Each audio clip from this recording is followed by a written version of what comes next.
Hi friends, నేను doctor Aleem. మన క్లినిక్కి వచ్చేటువంటి కొందరు మూత్ర విసర్జనలో చలనశీలత అంటే స్పర్మ్ బయటికి వస్తుందని చెప్తున్నారు. మరి కొంతమంది సార్ నేను బయటికి వెళ్ళినప్పుడు, బాత్రూమ్కి వెళ్ళినప్పుడు, చాలా ముక్కినప్పుడు చలనశీలత బయటికి వస్తుందని చెప్తున్నారు. ఈ విధమైన సమస్యలు ఉన్నవారు భయపడవలసిన అవసరం లేదు.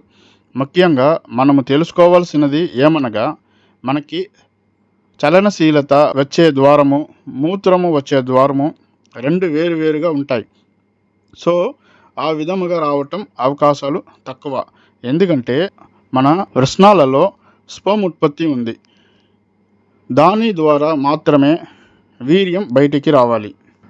మూత్రం ద్వారా బయటికి రావడానికి అవకాశం తక్కువ. ఒకవేళ దానిలోనే మీకు వస్తుంది అంటే కొంతమంది ఫాన్ మూవీ ఎక్కువగా చూడటం, వారికి సెక్షువల్ మైండ్ రావటం, ప్రాస్టేట్ వెజల్స్ ద్వారా టెస్టోస్టిరాన్ హార్మోన్ స్టిమ్యులేట్ అయ్యి వారికి లిక్విడ్గా వాటర్ లాగా ద్రవం బయటికి వస్తుంది.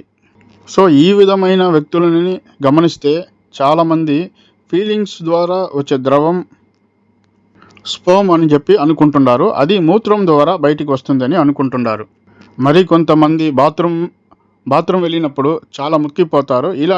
ఇలాంటి సమయంలో ఆ లిక్విడ్ని స్పర్మ్ అని అనుకుంటారు. కానీ అది వేరు, ఇది వేరు. సో భయపడకండి.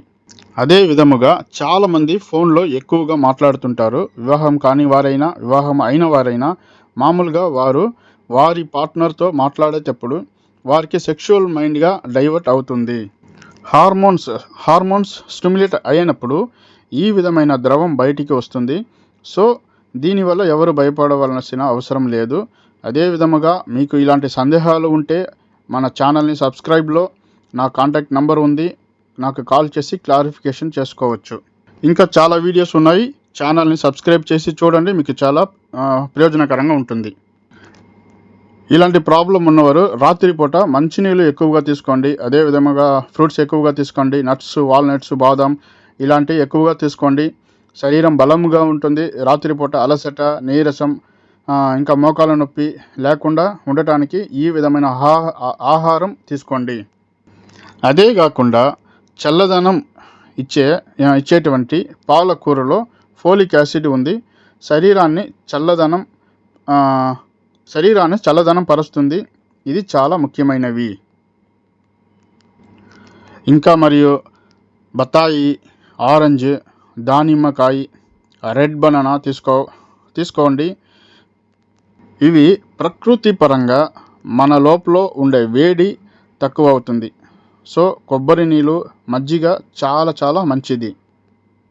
సో నిద్రలోనే చలనశీలత ఉంది అని చెప్పి మీరు భయపడకండి. ఇలాంటి వీడియోస్ చాలా ఉన్నాయి. మన ఛానల్ని సబ్స్క్రైబ్ చేయండి. మీకు చాలా యూస్ఫుల్గా ఉంటుంది. మీకు ధన్యవాదాలు.